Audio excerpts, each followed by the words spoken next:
Önce Yüce Rabbimden bu virüs belasını Ümmet-i Muhammed'in üzerinden kaldırmayı ve hayırla sonuçlandırmayı niyaz ediyorum. Bu Ramazan ayı yaklaştı. Dolayısıyla biz de Umut Kervanı olarak Ramazan ayının çalışmasını daha önceden başlatmıştık. İhtiyaç sahibi olan ailelere gıda kolisi hazırlıklarımız günler önceden başladı. Allah nasip ederse bugünden itibaren gıda kolilerimizi ihtiyaç sahibi olan, evinden çıkamayan yaşlı hastalara bizzatihi kapılarına bırakmak suretiyle bu çalışmamızı inşallah devam ettiriyoruz. Dolayısıyla malumunuzdur, bu sene Ramazan ayı ve 3 aylar hakikaten bu virüsten dolayı buruk geçti.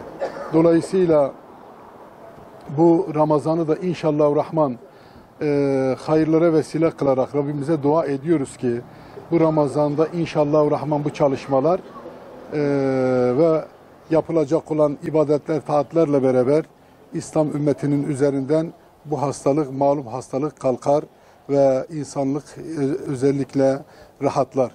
Dolayısıyla Umut Kervanı olarak da yılın 12 ayı çalışmalarımız, daha önce de bu mikrofonlara röportaj vermiştik. Çalışmalarımız devam ediyor.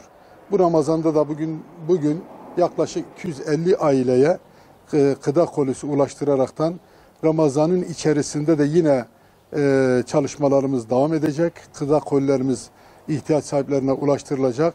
Bundan dolayı şimdikten tüm hayır sahiplerinin hayrını Rabbim İzzeti dergahında kabul eylesin. Bizleri de cümlemizi de bu virüsün şerrinden muhafaza eylesin diyorum. Hayırseverlerimize her zaman olduğu gibi yine buradan çağrıda bulunuyoruz. Elbette ki yetimlere, öksüzlere, yolda kalmışlara hakikaten özellikle bu virüsten dolayı çalışamayan, evinden dışarı çıkamayan ihtiyaç sahiplerine yardımcı olsunlar. Bunu da Umut Kervanı aracı kılsınlar. Onlar belki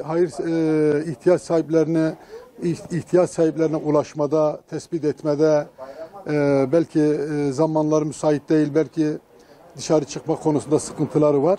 Ama biz Umut Kervanı olarak tüm tedbirlerimizi alaraktan özellikle ihtiyaç sahiplerine, evden çıkamayan, evlerinde kalan yaşlılara kolilerini ulaştırma, onların halini hatırını sorma, onlara destek olma adına hayır sahiplerimize çağrıda bulunuyoruz. Siz yardımlarınızı Umut Kervanı aracılığıyla ihtiyaç sahiplerine ulaştırın diyoruz.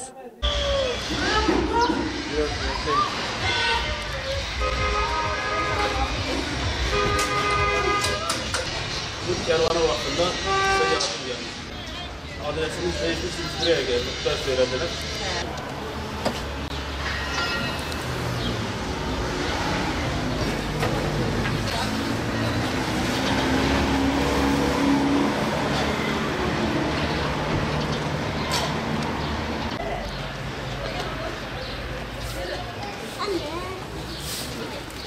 Çabuk.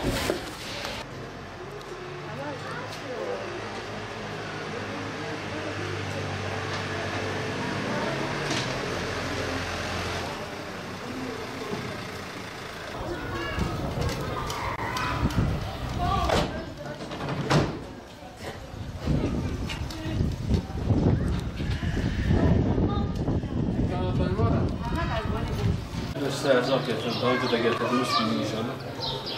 Şimdiden getirmişiz. Allah razı olsun cümlemizden. Elimizde geldiği kadar sürekli devam edeceğiz.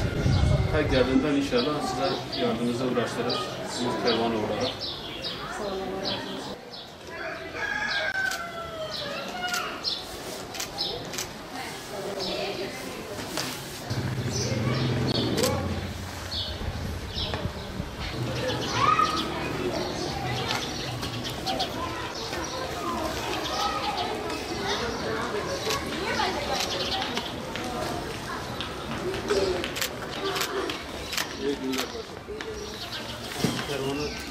Gene yardım.